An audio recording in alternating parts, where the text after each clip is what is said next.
आदाब नाजरीन, आपकी बात के साथ मैं हूं इमरान खान। 3 तलाक मुतासिरा शबनम को हलाला के खिलाफ आवाज उठाने की सजा इस तरह से भुगतनी होगी, उसका अंदाजा शायद उनको नहीं रहा होगा। हलाला और एक से ज्यादा शादी के खिलाफ सुप्रीम कोर्ट में अर्जी गुजार शबनम पर उसी के देवर ने तेजाब फेंक दिया।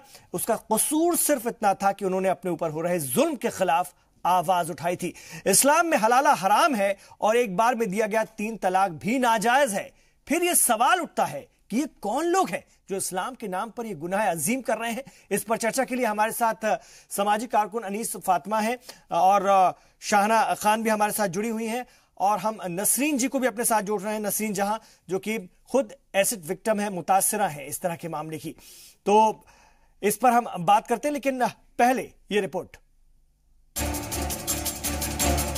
हलाला और एक से ज्यादा शादी के खिलाफ सुप्रीम कोर्ट में अर्जी दाखिल करने वाली और खुद 3 तलाक मुतासिरा शबनम रानी पर बुलंदशहर में तेजाब से हमला किया गया है। शबनम को बाबू बनारसी दास जिला अस्पताल में दाखिल कराया गया था, जहां ड्रेसिंग के बाद उनको आज अस्पताल से छुट्टी दे दी गई। पुलिस ने इस मामले में काफी तेजी दिखाते हुए 2 मुलजिमों को गिरफ्तार कर लिया है। मुलजिमों में एक शबनम का देवर मुजाहिद है और दूसरा साबिक प्रधान हामिद है। इन्हीं दोनों पर तेजाब फेंकने का इल्जाम है। दवाई लगाई है, पट्टी करी है। तो जैसे यहाँ से रेफर किया गया था एडमिशन के लिए, एडमिट नहीं किया? कितनी देर? रात। छुट्टी कब दी? कितने बजे डिस्चार्ज किया? टाइम नहीं देखा लगभग? नहीं देखा, मुझे पता ही नहीं। फिर रात में कहाँ रहे? रात में हम क्या नाम है वो पुलिस वाले थे, उनके घर पे। अच्छा। हाँ, वो कह रहे थे इसी रात में आप कैसे जाओ, कैसे नहीं, हमारी जिम्मेदारी है ये, आपको मतलब सुरक्षा पहुँचाना। तो इसीलिए फिर सुबह को इधर होगा साथ में गाड़ी। महिला पुलिस थी आपके साथ? हाँ? महिला पुलिस थी रात में? जी। और जो कल जिन लोगों ने आप पर एसिड अटैक किया था, आपका देवर और हामिद और मुजम्मिल, हाँ। शबनम खुद एक 3 तलाक मुतासिरा हैं और उनका इल्जाम है कि उनके देवर के साथ उनका हलाला कराने का दबाव बनाया जा रहा था, जिसके खिलाफ उन्होंने आवाज बुलंद की थी। दरअसल शबनम रानी दिल्ली के ओखला की रहने वाली हैं और उनकी शादी बुलंदशहर के जौलीगढ़ के रहने वाले मुजम्मिल से हुई थी और शबनम के 3 बच्चे भी हैं। 12 सितंबर की रात को ससुराल वालों ने उसकी पिटाई कर दी। शबनम जब एसएसपी से अपने साथ हुई मारपीट की शिकायत करने जा रही थी, तभी बाइक पर सवार 2 लोगों ने उन पर तेजाब फेंक दिया। महिला इसमें अपने अस्पताल से अपने घर पे आ गई है और उसको जो है आवश्यक सुरक्षा उन्होंने उपलब्ध करा दिया है और इसमें महिला अपने घर पे आरोपी कर लिया। आरोपी की कल ही हम लोगों ने तत्काल उसकी गिरफ्तारी किया था और आरोपी जेल भेजे जा चुके हैं और महिला की पर्याप्त सुरक्षा उन्होंने कर दी है। वो अपने घर पे इसमें निवास कर रही है। पति यहाँ पे नहीं रहता है, पति की किसी अन्य स्थान में रहता है, लेकिन अन्य परिजनों से या कि अन्य किसी प्रकार की कोई जो है असुरक्षा की भावना न हो, इसलिए इसको समाप्त करने के लिए हम लोगों पर्याप्त सुरक्षा उसको उपलब्ध करें। इस्लाम में हलाला हराम है और एक बार में दिया गया 3 तलाक भी नाजायज। फिर सवाल ये उठता है कि ये कौन लोग हैं जो इस्लाम के नाम पर ये गुनाह अजीम कर रहे हैं। जिस मजहब में एक चींटी पर भी जुल्म की इजाजत न हो, वहाँ एक औरत पर एसिड अटैक। ये लोग इस्लाम को मानने वाले तो कतई नहीं हो सकते। मुसलमान जैसे नाम रखने वाले इन लोगों के खिलाफ मजहब के जिम्मेदारान को सामने आकर सख्त से सख्त अल्फाज में मजम्मत करनी चाहिए और समाज से इनका बाइकॉट भी होना चाहिए, ताकि आइंदा इस तरह का घिनौना जुर्म फिर से न हो सके। ब्यूरो रिपोर्ट के साथ बुशरा खानम फहद, जी सलाम। तो बहुत संजीदा ये मसला है और ये सच्चाई हमारे समाज की निकल कर इस वक्त आ रही है। किस तरफ हम किस सिमत में जा रहे हैं, ये बड़ा सवाल है। इस पर बात करेंगे। मेरे साथ आप भी जुड़ सकते हैं, फोन कर सकते हैं। हमारे साथ जो इस वक्त स्टूडियो में खास तौर से मौजूद है नसरीन जहां साहिबा, जो खुद मुतासिरा हैं इस तरह के एक मामले की, इस तरह की वारदात उनके साथ भी अंजाम दी गई थी और तलाक के 6 माह बाद उनके एक्स हस्बैंड ने उन पर एसिड अटैक किया था। तो ये खुद उसकी मुतासरा है, उनसे बात करेंगे। शाहना खान साहिबा जो कि सोशल एक्टिविस्ट हैं और लगातार इस तरह के मामलों को उठाती हैं, लड़ रही हैं लोगों के लिए। अनीस फातिमा साहिबा हैं, समाजी कारकुन हैं और वो भी लगातार जमीन पर, ग्राउंड पर ये लोग लड़ाई लड़ रही हैं इस तरह की मुतासिर लोगों के लिए, इस तरह के मामलों के खिलाफ। इन लोगों से हम बात करते हैं और आप भी जुड़ सकते हैं, अपनी बात रख सकते हैं। हमारे फोन नंबर भी आपके टीवी स्क्रीन पर फ्लैश किए जाने शुरू हो जाएंगे, आप अपनी बात रख सकते हैं। मैं नसरीन जी से सबसे पहले उनकी तरफ रुजू करूंगा। नसरीन, ये हालात किस तरह के हो जाते हैं कि इंसान इस तरह जानवरियत पर उतर आता है, इस तरह की हरकत करने लगता है, अपना कोई अपना। आपके साथ खुद इस तरह का हुआ है, और इसके पीछे आपने क्या समझा, क्या कौन सा ऐसा जज्बा है, क्या काम करता है? अस्सलाम वालेकुम। दरअसल मुझे ऐसा लगता है क्योंकि मेरे साथ भी सेम ही हादसा हुआ है, मेरा भी डाइवोर्स हुआ और 6 महीने तलाक को हो गए थे, और उसके बाद एक्स ने इसलिए एसिड डाला था कि मैं वापस चलूं, मैं तलाक नहीं मानता। पहले आप तलाक देते हो, पहले उसके बाद में आप फिर हमसे ये सवाल करते हो कि मैं तलाक नहीं मानता, और अगर हम नहीं जाते हैं तो आप हमारे ऊपर एसिड अटैक करते हो। तो इसके बाद में लाइफ हमारी क्या हो जाती है? सबसे पहले तो ये तलाक जो है, मुझे लगता है एसिड अटैक के नाम से ही दूसरा ये समझ लीजिए तलाक है। एसिड अटैक कह लीजिए, ये तलाक कह लीजिए। औरत के लिए बहुत खतरनाक सफर होता है, चाहे आदमी की कितनी भी गलती हो, लेकिन ये होता है कि ये गलत होगी, इसी के अंदर कोई कमी होगी। ये खुद मैंने फेस किया है, बहुत बुरे हालातों से हम लोग निकलते हैं। तो ये और औरत अगर आवाज उठा रही है और हम हार फील कर रहे हैं, ये भी कहीं ना कहीं एक बात होती है इसके पीछे छिपी हुई। जी बिल्कुल, क्योंकि मेरे साथ मेरी 2 बेटियां हैं और मैं उनके लिए चाहती थी, क्योंकि हस्बैंड नशा करना ये सब था उनका। तो मैंने सोचा था कि अब 10 साल का अरसा इतना लंबा गुजर चुका है, तो हमारा नहीं मिजाज मिलता था। क्या इतना हक हमें नहीं है? क्या गलती थी मेरी कि मैं अपनी जिंदगी, अपने बच्चों की जिंदगी संवारना चाह रही थी, उस नशे वाले इंसान से अलग होना चाह रही थी? इसके ऊपर अगर ये चीज बोलेंगे तो हमारे ऊपर एसिड अटैक किया जाएगा। क्या हम इंसान नहीं है? हमें तकलीफ नहीं होती है? या तो शौहर खुद चाहे तो एक बार में तलाक बिदअत कर दे, जो कि कानूनन अब जुर्म है। उसके बाद अगर औरत उसकी मुखालफत करे तो भी उस पर इल्जाम, और तलाक न चाहे या चाहे तो भी इल्जाम। जी, मैं आपके पास आना चाहूंगा, क्या आप देखती हैं जमीन पर, क्या आपने सच्चाई देखी है? आप तो लोगों से लगातार मिल रही हैं। अनीस फातिमा जी। जी अस्सलाम वालेकुम। वालेकुम अस्सलाम। जी, मेरे ये समझ में नहीं आता कि ये जो अल्लाह पाक ने जो मर्द की जात बनाई है, आदमी जो है, ये औरत को क्या समझते हैं?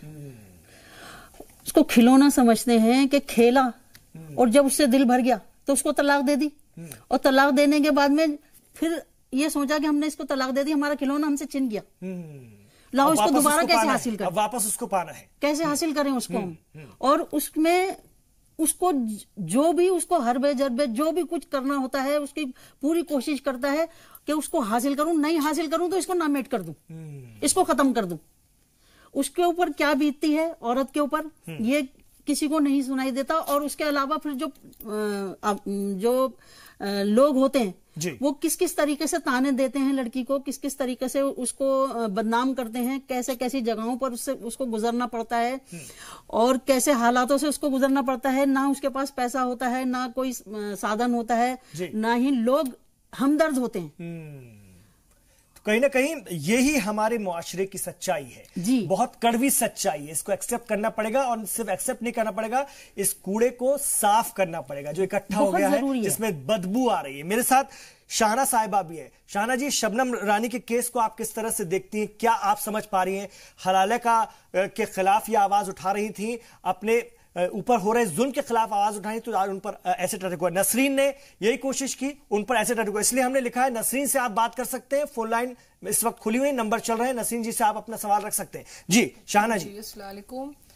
शबनम के केस में मैं यही बोलना चाहूंगी, क्या नाम है, कि हम उन्हें ये ना देखें कि वो मुसलमान थी या किसी भी कम्युनिटी से बिलोंग करती हैं। उनके ऊपर जो अत्याचार हुआ है वो बहुत गलत है, it is barbaric, it is inhuman. और उनके ऊपर खैर पुलिस कार्रवाई कर ही रही है कि जो भी उनके साथ हुआ है, और जो जिन्होंने करा है, उनका देवर है, उनकी पूरी फैमिली है, उनके साथ सख्त कार्रवाई करनी चाहिए। जी, मंसूर बेग और हलाला जैसी चीज या ट्रिपल तलाक जैसी चीज जो है इस्लाम में एग्जिस्ट ही नहीं करती, तो इसलिए सिर्फ इससे ये ना देखेंगे इस्लाम में या मुसलमानों में ये चीज हो रही है, या मुस्लिम कम्युनिटी को जो है एक बदनाम किया जा रहा है। वो अगर क्योंकि अच्छे और बुरे तो हर कम्युनिटी में बेशक हर जगह ठीक है। मेरे साथ छिंदवाड़ा मध्य प्रदेश से मंसूर बेग जुड़ गए हैं। जी मंसूर भाई, अपनी बात रख सकते हैं आप। जी सलाम। मैं बोलना चाहता हूँ सर, ये जो हमारे मुल्ला मौलवी जो तकरीर करते हैं शिया सुन्नी पे, वहाबी देवबंदी पे, तो ये सामाजिक सुधार के लिए तकरीर नहीं कर सकते क्या? ये बहुत बड़ी बात, बहुत सही बात बोली है। कि हम देखते बस इसी तकरीरें होती हैं, ना तो कोई उसमें हमारे समाज में बिगाड़ है, उस पर कोई तकरीर करता ही नहीं। सही रास्ते पे चलने की कोशिश ही नहीं करते। नहीं तो वो फिर उनकी सुनेगा कौन? मसला यहाँ तमाम उलमा को, मस्जिदों के इमामों को इस पे बात करने की वो करता हूँ कि इस पर बयान दें। बहुत अहम बात आपने कही। सेंस ही नहीं है बात करने की, बिल्कुल सही बात। ही नहीं है। नसरीन जी सुना आपने? मेरी समझ में ये नहीं आ रहा कि औरत एक मांस का टुकड़ा ही क्यों है? वो बेटी क्यों नहीं है? वो माँ क्यों नहीं है? क्यों? आप अपने घर में एक बार सोचिए तो सही कि अगर आपकी बेटी पर, आपकी माँ पर, आपकी बीवी पर या किसी पर भी अल्लाह ना करे ऐसा कुछ हादसा होता है, आपको नहीं पता है वो तकलीफ क्या होती है, जो मैंने खुद ने फेस की है। आज मेरा फेस जितना भी ठीक है, ये अल्लाह ने ही ठीक करा है। मुझे समाज ने, मेरे परिवार ने, सबने मेरा साथ छोड़ दिया था। किस तकलीफ से मैं यहां तक गुजरी हूं, ये चीज समझनी बहुत जरूरी है। क्यों ये सब झगड़े फसाद होते हैं कि हम मुसलमान हैं तो मुसलमान का कम से कम कुछ तो एक ऐसी चीज निकाल के रखिए कि दुनिया मिसाल दे। इस्लाम इतना खूबसूरत रिलीजन है और उसे बदनाम कर दिया गया है। बिल्कुल। और कुछ ये जो कुछ मामले हैं और जो जिस तेजी से ये उठ रहे हैं वो बहुत कुछ सोचने पर मजबूर कर सकते हैं, कर रहे हैं, और एक मैसेज भी बहुत खराब जा रहा है। इस पर बात होनी चाहिए, खुलकर बात होनी चाहिए। आज हम हैं, कल को किसी का भी घर का नंबर लग सकता है, तैयार रहिए। बिल्कुल हो सकता है, अगर आप नहीं बोलेंगे तो किसी का भी आ सकता है। जी, मैं अनीस फातिमा साहिबा की तरफ जाना चाहूंगा। आप देख रही हैं और जो मैं बात उठा रहा हूं, आप भी इस बात को महसूस करती होंगी कि जो इस वक्त समाज को बेदारी की जरूरत है इस तरह के मामलों में, और जबकि ये मामला बहुत तेजी से उठ रहा है, चाहे वो ट्रिपल तलाक का, तलाक बिदअत का हो, हलाला का हो, उसको लेकर के अभी भी कंफ्यूजन में है। इसके लिए सबसे बड़ी जिम्मेदारी किसकी होनी चाहिए कौम के लिए? देखिए, कौम के लिए तो जिम्मेदारी, सबसे पहली बात तो मैं ये कहना चाहूंगी कि जो कानून हमारे लिए ऊपर अल्लाह ताला ने बनाया है, उसके आगे सारे कानून बेमायने हैं जी। और ट्रिपल तलाक जो उन्होंने बोला है कि तलाक के अंदर हलाले का जो मामला होता है या तलाक का जो मामला होता है, इसमें जो कहते हैं कि ये कानून लागू करो, कई कानून आए हैं कि भाई ये वाला कानून लागू करो, लेकिन हमारे सामने जो अल्लाह ने कानून बनाया है उसके आगे हम किसी को भी नहीं मानेंगे, किसी भी कानून को नहीं मानेंगे। ठीक है, लेकिन ग्राउंड रियलिटी बहुत खराब है। देखिए, और इसके ये भी है जो दिख रही है इसमें जो हमारे मेन जिम्मेदारान हैं, उलमाए दीन है, वो उनके पास बहुत बड़ा प्लेटफॉर्म है। वो अगर चाहें तो इसके लिए बहुत कुछ कर सकते हैं, बहुत कुछ कर सकते हैं, लेकिन वो इस तरफ आना नहीं चाहते और ना ही इस बारे में बोलना चाहते हैं। बाकी उनके लिए राजनीति के लिए, इसके लिए, सारी चीजों के लिए टाइम है, लेकिन जो मेन मकसद है उनके लिए नहीं बोलेंगे वो। ये बहुत बहुत अहम मसला है, इस पे बहुत संजीदगी से बात होनी चाहिए। नसरीन, आप खुद कहीं ना कहीं इस मामले की मुतासिरा हैं। मैं आपसे ये जरूर जानना चाहूंगा, आपने अभी ब्रेक से पहले जिक्र किया था कि समाज ने, रिश्तेदारों ने, लोगों ने साथ नहीं दिया आपका, तो कई बार अपने अपने भी कहीं ना कहीं इस मामले में कमजोर पड़ जाते हैं। वो क्या कंडीशन होती, क्यों लोग इस तरह से हमसे बेरुखी कर लेते हैं? मेरे हादसे में तो ये हुआ था कि मुझे गोद लेके पाला गया था, तो मेरे तो माँ बाप ही ने सबसे पहले साथ छोड़ा था, और फिर उसके बाद जब माँ बाप हमें सपोर्ट नहीं करते हैं तो समाज सबसे पहले छोड़ देता है। जब घर से ही हम मजबूत नहीं हैं तो बाहर वालों को क्या शिकायत करें। और तलाक तो ऐसा एक मेरे साथ एक ऐसा हो गया था कि पता नहीं मैंने बहुत बड़ा कोई गुनाह कर दिया है, मैं बहुत बड़ा गुनाहगार हूँ क्या। अगर अब ये 3 तलाक चल रही है तो कोई भी शौहर अपने वाइफ को तलाक देता है तो उसको कोई क्यों नहीं बुरा कह रहा, क्यों नहीं कोई बाहर निकल के कहता तो बुरा आदमी है, तूने 3 बार तलाक बोल दी। कोई इल्जाम नहीं लगता। और अगर औरत अगर ये कदम उठाती है और औरत इतनी बुरी आराम से बच के एक साइड हो जाती है, जबकि वो फेस करती है, उस चीज को झेलती है। मैंने, और तलाक होने के बाद में ये औरत गलत होगी, इसी के अंदर कोई ऐब होगा, यही ऐसी सारे ऐब, सारे इल्जाम, बहुत सारी चीजें सामने खड़ी हो जाती हैं, औरत के ऊपर लगते हैं, आदमी के ऊपर एसिड अटैक होना। उसके बाद में भी यही मेरे सामने आया, इसी ने कुछ करा होगा। तो क्या उसमें भी मतलब समाज आपको लेकर के वो नहीं हुआ कि अरे इन पर तो एसिड अटैक भी हो गया, उल्टा आप ही जिम्मेदार हैं भाईजान, मतलब अपनी तकलीफ के लिए आप ही जिम्मेदार। एसिड अटैक के बाद मैं 3 महीने खंडर में पड़ी रही हूँ, और जिस खंडर के अंदर मेरे पास बिस्तर तक नहीं था, मैं जमीन में पड़ी थी। मैंने ये MTV रोडीज का ऑडिशन दिया था, मैंने उसमें स्टोरी अपनी बताई है। मेरा जो दौर मैं बताना चाहूंगा MTV रोडीज में खास तौर से नसरीन की कहानी को दुनिया ने सुना, मुल्क ने सुना जी। और उसमें रोडीज में भी मैं इसलिए गई थी क्योंकि मुझे कोई सपोर्ट कहीं से भी नहीं मिल रही थी। मैं नेताओं के पास भी गई क्योंकि देखिए हम किसी के घर में क्या है हमें नहीं पता। मैं अपना ही वाकया बता रही हूँ आपको कि किसी के घर में मुझे कौन ऐसा है जो सपोर्ट कर सकता है। जो नामी चेहरे होते हैं हम वहीं जाते हैं कि आप मेरी मदद लेकिन करो। वो सिर्फ नाम के होते हैं। नेता हो या अभिनेता हो जो भी थे, मैंने सबके आगे हाथ फैलाया मेरा ऑपरेशन हो जाए। मैंने ये नहीं कहा किसी से मुझे खाने को दे दो, सिर्फ इतना कहा मेरा ऑपरेशन करा दो ताकि मैं अपनी 2 बेटियों को संभाल सकूं। लेकिन हर किसी ने मुझसे मुंह फेरा। रोडीज में गई ताकि मैं वहां जीतूं या हारूं, जो भी हो सकता है वहां से मुझे कुछ सपोर्ट हो जाए। वहां भी कुछ हासिल नहीं हुआ मुझे। थोड़ा सा मैं भी रोशनी डालना चाहूंगी इस पर। रोडीज में हम दोनों ही गए थे, जो इनका इंटरव्यू था मेरे साथ ही गई थी। और वहां पर जिस तरीके स्क्रीन पर तो सबने बहुत ही हमदर्दी दिखाई, बहुत ज्यादा हमदर्दी दिखाई कि हम ये कर देंगे, हम वो करेंगे, ये करेंगे। उसके अलावा उसके बाद में पलट के भी नहीं देखा। लेकिन बाद में मेरे कानों तक ये बात आई है कि जब इन्होंने कोई इंटरव्यू दिया नसरीन ने, और उसके अंदर कोई ये हुआ कि भाई जैसे आपको हमने दिया था, मैं गई थी साथ में, और ये कह दिया कि मुझे दिया है, मुझे दिया है। और मैं यहाँ से जी सलाम के स्टेज से ये वाली बात, स्क्रीन से ये वाली बात बोलना चाहती हूँ कि नसरीन को सिर्फ जो हम गए थे और जो हमारा शायद किराया भी होगा, शायद वो भी पूरी तरीके से दिया था या नहीं दिया था, लेकिन 1 रुपया नहीं दिया है और नाम ये ले दिया है कि मुझे दिया था। बस ठीक है, मतलब झूठी हमदर्दी। ठीक है शाहना, मेंटेलिटी पे हम बात कर रहे हैं। आप लगातार काम कर रही हैं लोगों के बीच में, इसलिए मैं आपसे बार बार ये बात कह रहा हूं कि ये मेंटेलिटी देखिए समाज भी दोहरा रवैया अपनाता है। ठीक है, और जो जिनके साथ ये हो रहा है या जो कहीं ना कहीं अपने को हारा हुआ फील करते हैं वो तो हमला कर रहे हैं, वो तो चेहरा जला देने या जान से मार देने की भी कोशिश में कोई कसर नहीं छोड़ना चाहते। आपने जमीन पर काम करनी, क्या है, क्या निकल कर सामने आ रहा है, कहां पे कोई चूक है, कहां पर ये होल है? सबसे पहली बात तो ये है कि हमारी इंडियन सोसाइटी में जो आदमियों की एक मेंटेलिटी है, उनको सिर्फ ये लगता है कि उनके पास सबसे ज्यादा नॉलेज वही है, दे आर वेरी एजुकेटेड, औरतों को कुछ नहीं पता होता, बेवकूफ होती हैं ऐसे ही। और स्पेशली अर्बन एरिया की तो हम फिर भी ये चीजें कम मानी जाएंगे। अगर आप रूरल एरियाज में जाएंगे तो वहां तो बिल्कुल ही औरतों को सेल्फ रिस्पेक्ट नाम की क्या चीज है उन्हें कुछ पता ही नहीं होता।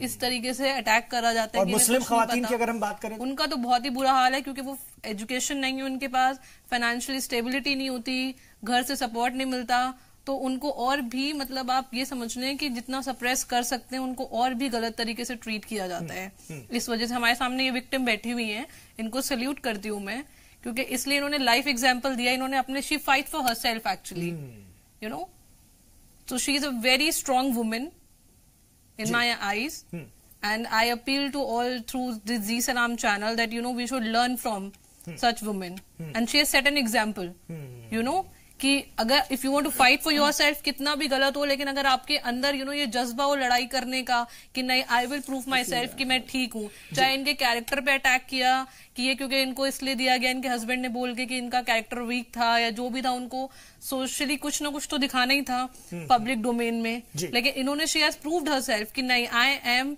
अ women of you know dignified women and I was right. इसीलिए she is sitting here and she has you know set an example for millions of people. तो शबनम रानी का मामला हो चाहे नसरीन जहां का मामला हो, फर्क कुछ नहीं है, मेंटेलिटीज के पीछे वो बहुत बड़ी जिम्मेदारी है। मेरे पास आगे आना पड़ेगा। जी बिल्कुल, मेरे पास वक्त बिल्कुल खत्म हुआ जा रहा है। मैं नसरीन जहां आपसे एक फाइनल कमेंट जरूर लेना चाहूंगा। मैं माफी चाहता हूं आपसे, वक्त बिल्कुल खत्म हो जाता है। नसरीन क्या कहेंगी, शबनम के साथ हुआ और ऐसी सैकड़ों खातून और हर फिरके की, मुसलमान ही नहीं, हमारे साथ तो ये एक मुसीबत, और ये तलाक और हलाला वाला जो एक जिसको कहीं ना कहीं इस्लाम का कवर दे करके कोशिश की जाती है, हालांकि ये कहीं नहीं लिखा है, कहीं पर भी ये इस्लाम के हवाले से नहीं है, लेकिन कोशिश पूरी की जाती है। आप क्या कहेंगी? जी, एक चीज तो मेरी ये समझ में नहीं आ रही है, हलाला तलाक ये सब जो तीर है ना, ये औरतों की तरफ ही चल रहे हैं। और दूसरी बात, ये जितने भी हमारे जो बड़े हैं, अब मैं क्या नाम लूं, आप खुद ही समझ जाएंगे, क्यों नहीं वो लोग आकर खड़े होकर, जब आप इतने फतवे निकालते हो, आप इन चीजों पे फतवे क्यों नहीं निकाल रहे हो? क्यों नहीं आप बोल रहे हो कि औरत भी इंसान है? आप इन चीजों के लिए बोलना पड़ेगा। कहीं ना कहीं हमारा इस्लाम के जो हमारे सीनियर लोग हैं वो, और हमारी गवर्नमेंट इस चीज को बिल्कुल नहीं देख रही है। किसी की नजर में माता है, लेकिन सिर्फ वो जबान में बात है, दिलों में कोई माता नहीं है। जज्बातों में कोई बात नहीं है। कहीं ना कहीं सोच को बहुत ज्यादा बदलने की जरूरत है और हर पैमाने पर बदलने की जरूरत है। ऐसा नहीं कि एक समाज की बात नहीं है, ये पूरे मुल्क की बात है, पूरी सोसाइटी की बात है। बहुत शुक्रिया आप तीनों का।